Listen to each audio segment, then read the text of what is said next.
10 साल 15 साल आप अलग रह रहे हैं, मल्टीपल लिटिगेशंस हैं, एक फैमिली ने दूसरी फैमिली के खिलाफ लिटिगेशन करी हुई है और कहीं कोई संभावना ही नहीं है साथ होने की, तो सुप्रीम कोर्ट ने ये कहा कि ऐसी मैरिज को जो नाम मात्र की रह गई हैं उसमें और एगनी और तकलीफ ना दे करके उसको 142 में आप उसको ख़त्म कर दीजिए। जब नया बीएनएस एक्ट आया तो क्रूएल्टी की डेफिनेशन जो 498A में थी वही डेफिनेशन बीएनएस में भी रही। तो इसी तरह से इर्रिट्रीवेबल ब्रेकडाउन ऑफ मैरिज पे सुप्रीम कोर्ट ने लॉ कमीशन को रिकमेंडेशन भेजी है। पॉलिटिकल डिस्कोर्स में भी ये बात आती है, जहां देश की आधी जनसंख्या महिलाओं की है तो पॉलिटिकल पार्टीज भी ऐसे किसी मूलभूत संवैधानिक परिवर्तन में या स्टैट्यूट के परिवर्तन में चेंज लाने में कहीं ना कहीं हिचकिचाते हैं। सुप्रीम कोर्ट की और हाई कोर्ट की कई और जजमेंट्स आई हैं जिसमें वो ये कहते हैं कि आप क्रूएल्टी और डिसर्शन के जो ग्राउंड लेते हैं उसमें आप इर्रिट्रीवेबल ब्रेकडाउन ऑफ मैरिज का ग्राउंड को भी अगर आप शामिल करेंगे तो आपको बेनिफिट मिल जाएगा। उसमें जो एक बहुत बड़ा एग्जांपल है कि एक लॉन्ग पीरियड आप जब अलग रह रहे हैं वो अपने आप में एक ग्राउंड है इर्रिट्रीवेबल ब्रेकडाउन ऑफ मैरिज। तो जब आप डिसर्शन का ग्राउंड ले रहे हैं फॉर, वो भी आपको जैसे क्रूएल्टी एक फिजिकल और मेंटल क्रूएल्टी एक ग्राउंड है फॉर डिसोल्यूशन ऑफ मैरिज, तलाक के लिए, तो उसी तरह से आपके पास लंबे समय का डिसर्शन जो है वो भी एक ग्राउंड है आपकी शादी को खत्म करने का।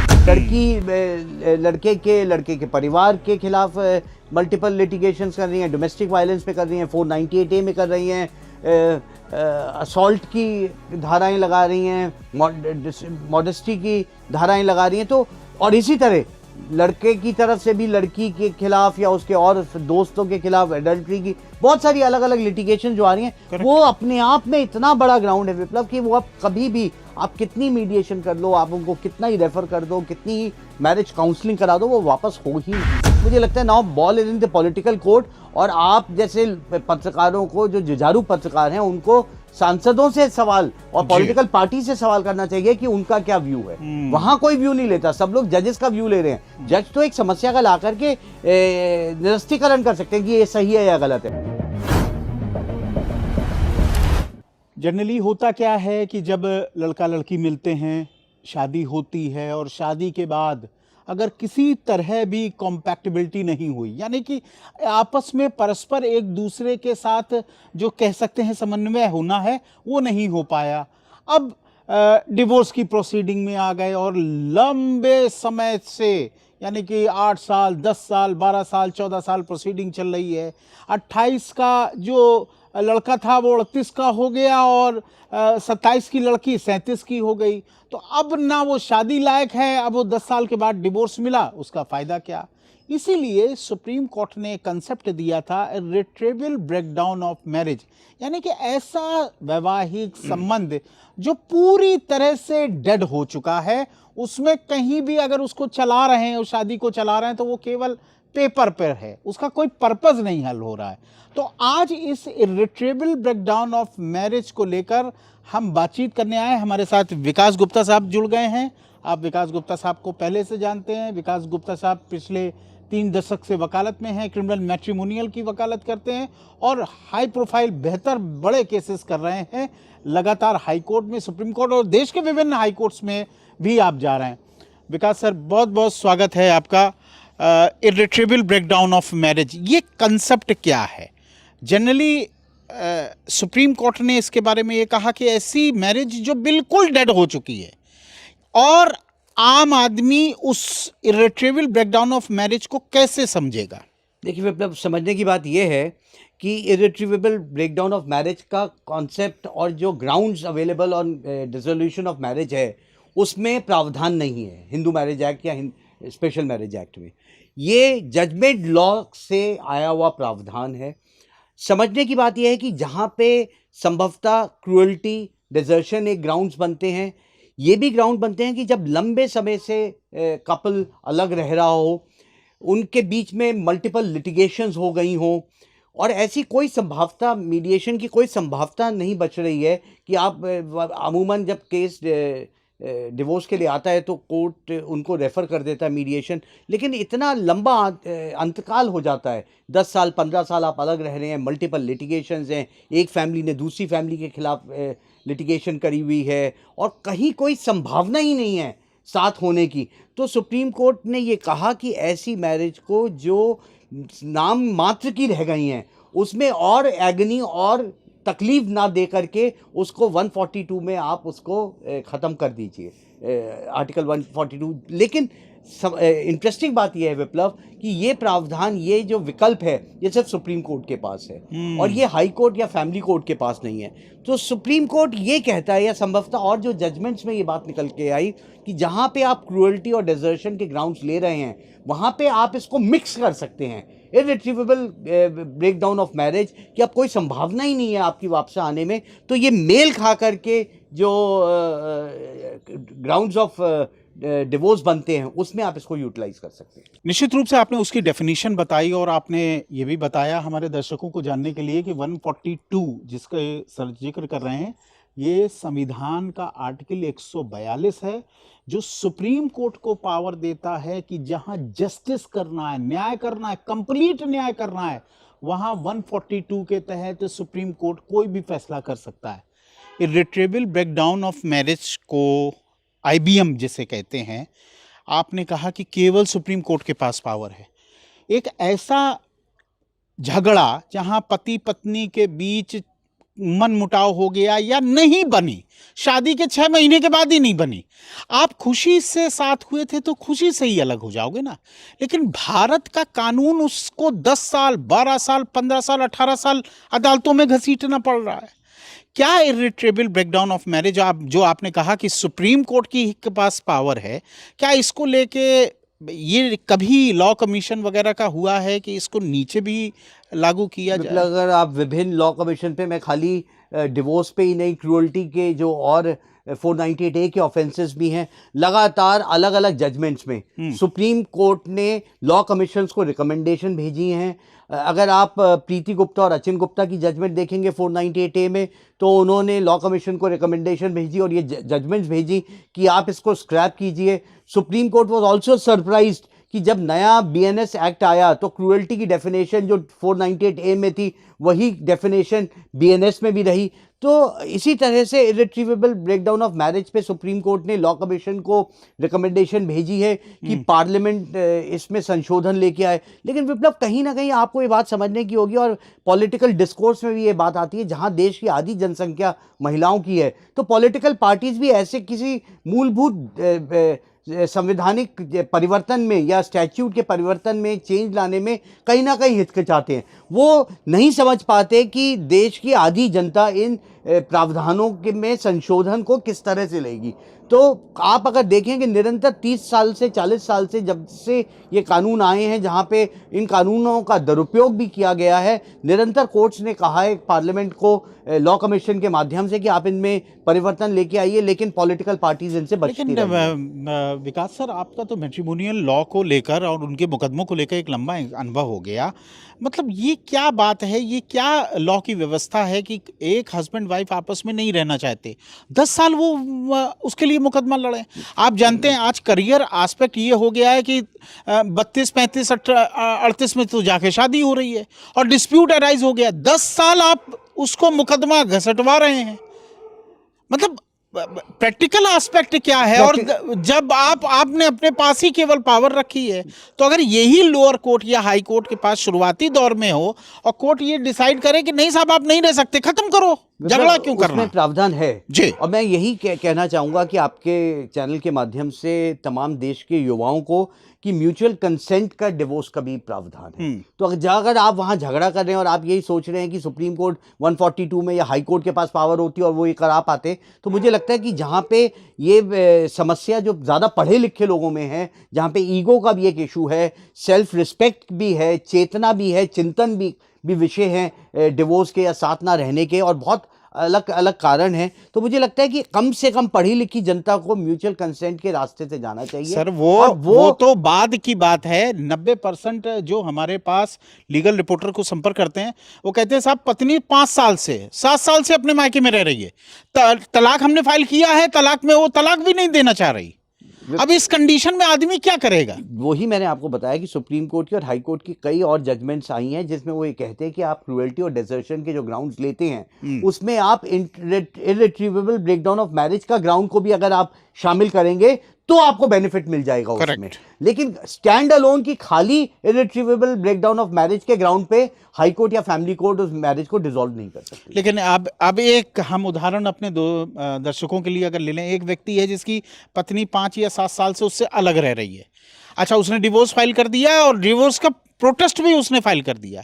इस कंडीशन में वो इरिट्रेबल ब्रेकडाउन ऑफ मैरिज की प्ली को कैसे लेगा, कम से कम लोअर कोर्ट के सामने? हाँ, लोअर कोर्ट में ये जब आप डेजर्शन में आ रहे हैं कि वो डेजर्ट करके आपको चली गई, और एक ये इरिट्रेबल ब्रेकडाउन के भी बहुत सारे, जैसे मैंने आपको बताया कि एग्जांपल्स दिए, उसमें जो एक बहुत बड़ा एग्जांपल है कि एक लॉन्ग पीरियड आप जब अलग रह रहे हैं, वो अपने आप में एक ग्राउंड है इरिट्रेबल ब्रेकडाउन ऑफ मैरिज। तो जब आप डेजर्शन का ग्राउंड ले रहे हैं फॉर, वो भी आपको जैसे क्रूअल्टी, एक फिजिकल और मेंटल क्रूअल्टी एक ग्राउंड है फॉर डिसोल्यूशन ऑफ मैरिज, तलाक के लिए, तो उसी तरह से आपके पास लंबे समय का डिजर्शन जो है वो भी एक ग्राउंड है आपकी शादी को खत्म करने का। उसमें जब आप लेते हैं तो इरिट्रीवेबल ब्रेकडाउन ऑफ मैरिज का जो ग्राउंड आता है आपके पास, उसमें अपने आप लंबे समय से अलग अलग रहने का प्रावधान अपने आप में ग्राउंड बनता है फॉर डिवोर्स। नहीं तो लंबे समय का कोई परिभाषित सुप्रीम कोर्ट ने किया है कि लंबे समय का क्या मतलब है? अगर जजमेंट में, शिल्पी की जजमेंट में देखेंगे तो उन्होंने कहा 5 से 7 साल का वक्त। अच्छा है।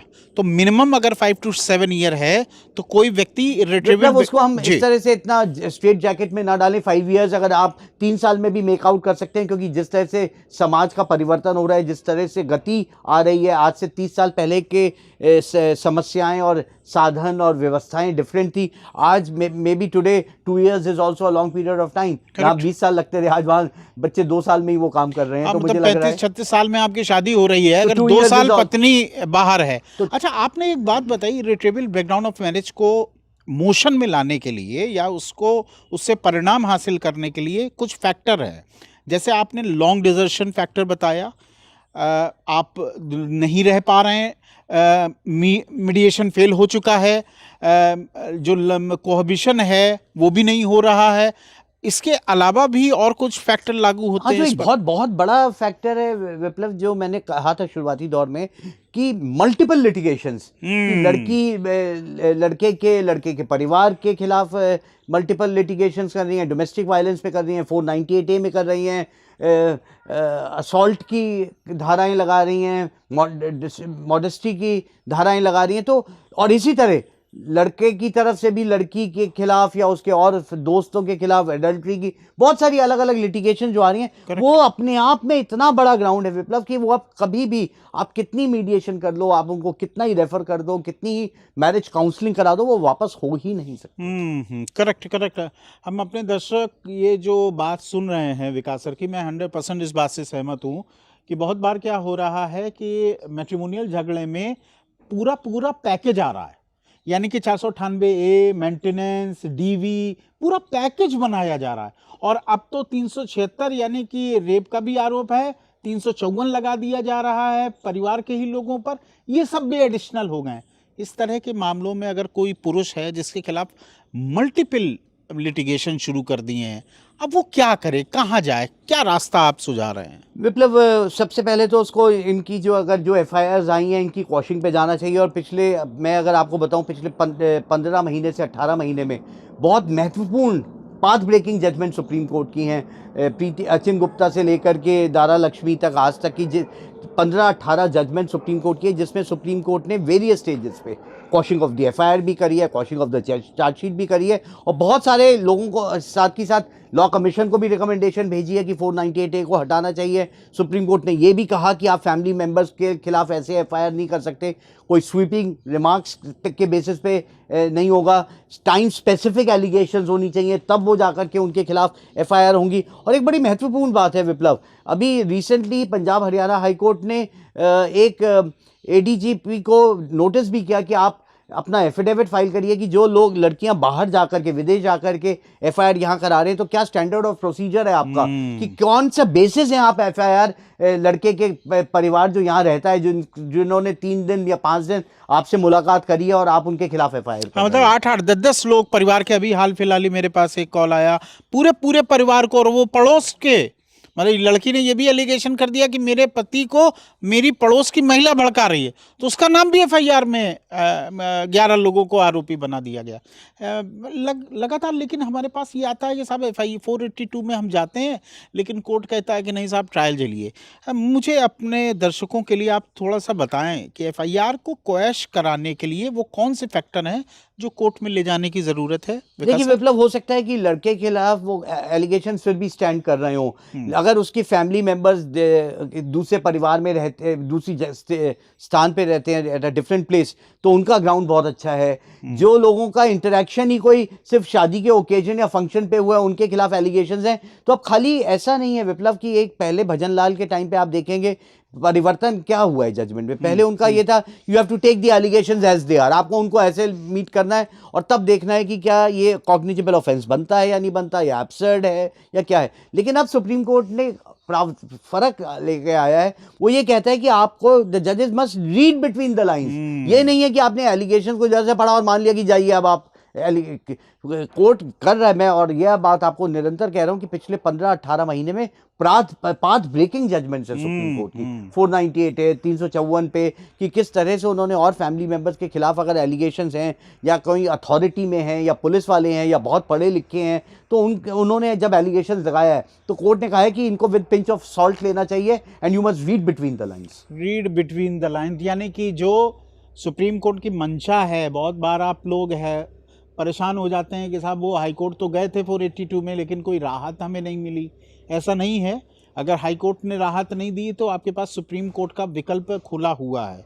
तो बहुत बार ये हो रहा है कि ये जो पैकेज में मुकदमे आ रहे हैं, जैसा कि विकास सर ने अभी कहा, उस पैकेज के मुकदमों को पिटीशन में डालकर कि किस तरह आपको हैरेसमेंट किया जा रहा है वो आपको रखना होगा। सुप्रीम कोर्ट से, जैसा विकास सर कह रहे हैं कि बहुत शानदार जजमेंट आ रहे हैं, इसलिए अब इस बात पे आप परेशान ना हो कि साहब हमारा क्या होगा अगर नहीं हो पाया है तो है।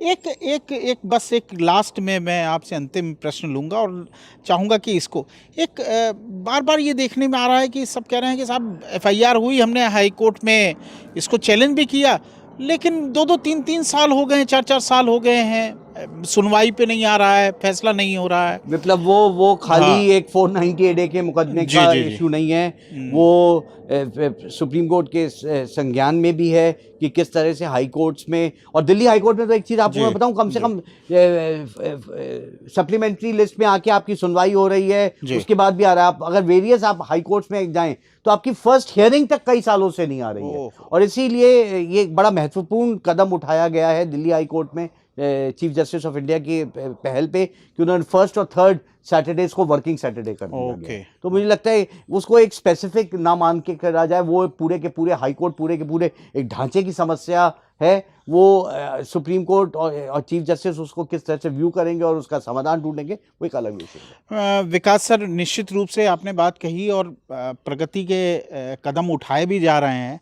लेकिन सवाल ये है जो मैं मोटे मोटे उदाहरण से अपने दर्शकों को बताना चाहता हूँ। हमारे यहाँ लगातार ये प्रयास होता है कि जल्दी बच्चों को उठाएं, सुबह अर्ली जल्दी उठाएं, लेकिन रात में जल्दी सोएं, इसके लिए व्यवस्था नहीं है। तो हमारे यहाँ कानून केसेस को निपटाने के लिए तो व्यवस्थाएं बन रही है, मुकदमे ना दायर हो इसके लिए कोई व्यवस्था नहीं हो रही है। नहीं, वही मतलब वही, क्योंकि देखिए सेपरेशन ऑफ पावर है, आप जुडिशियल ओवररीच भी नहीं कर सकते हैं। जो प्रावधान अगर किसी स्टैट्यूट में है तो वो पार्लियामेंट ही उसका संशोधन करेगी, और इसमें और सुप्रीम कोर्ट निरंतर जब लॉ कमीशन के माध्यम से सरकार को कह रही है कि आप इसमें पार्लियामेंट में जाकर के संशोधन करिए, तो मुझे लगता है now ball is in the political court, और आप जैसे पत्रकारों को, जो जुझारू पत्रकार हैं, उनको सांसदों से सवाल और पॉलिटिकल पार्टी से सवाल करना चाहिए कि उनका क्या व्यू है। वहां कोई व्यू नहीं लेता, सब लोग जजेस का व्यू ले रहे हैं। जज तो एक समस्या का लाकर के निरस्तीकरण कर सकते हैं कि ये सही है या गलत है, लेकिन कानून में जो संशोधन है वो पार्लियामेंट के ही डोमेन में है। मुझे लगता है कि उसको जुडिशरी स्टेप इन नहीं करती है, वो एक बहुत अच्छी बात है। सेपरेशन ऑफ पावर है और जुडिशियल ओवररीच नहीं है, उससे हमारी डेमोक्रेसी के जो पिलर्स हैं वो स्ट्रेंथन ही होते हैं। लेकिन अर्ली हियरिंग के लिए क्या सुप्रीम कोर्ट में में जाने से फ़ायदा होता है? विप्लव, इतने ज़्यादा लाखों केसेस हैं। आप अर्ली हियरिंग में सुप्रीम कोर्ट ने जो ऑल इंडिया वो इलाहाबाद बार एसोसिएशन की जजमेंट में मना किया कि कोई टाइम फिक्स नहीं किया जा सकता है, क्योंकि जो अमीर लोग हैं वो सुप्रीम कोर्ट जा सकते हैं अर्ली हियरिंग के लिए और गरीब आदमी नहीं कर सकता। तो उन्होंने कहा ऐसे डिफ्रेंशिएशन करने की कोई आवश्यकता नहीं। फिलहाल तो यही है कि आप हाई कोर्ट में जाएं, चीफ जस्टिस या अपनी बेंच के सामने अपनी बात रखें कि इतने लॉन्ग समय तक ये मुकदमे नहीं आ पा रहे हैं सुनवाई पे, निश्चित रूप से आपको कोई राहत मिलेगी। विकास सर, बहुत बहुत शुक्रिया, बहुत बहुत धन्यवाद। आपने हमारे दर्शकों के लिए निश्चित रूप से बहुत अच्छी बात बताई। Thank you very much. Legal reporter के सभी वीडियो को देखने के लिए लीगल रिपोर्टर को सब्सक्राइब करके बेल आइकन बटन जरूर दबाएं